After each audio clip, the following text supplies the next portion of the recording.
si kapatid na Roda Bayona. Member po ng Biblical Church of Christ sa Bacoor. Actually, first impression ko kay Maestro Ray, approachable.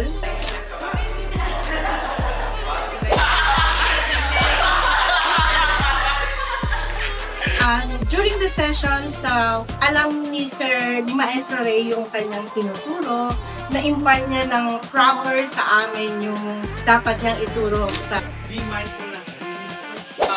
Last syllables, let's make it longer.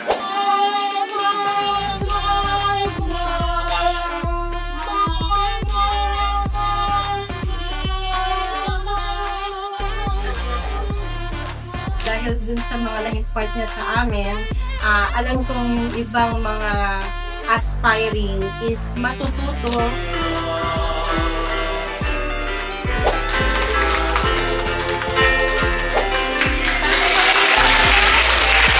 Yung proper breathing, and then yung harmony. Parang nasa isa't isa na, dapat pala proper position tayo. Ha?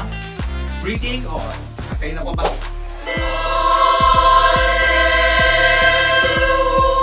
If you would rate 1 to 10 si Sir Ray, what would it be and why? So, 9 is magaling. Maestro Ray, thank you. Thank you, ma.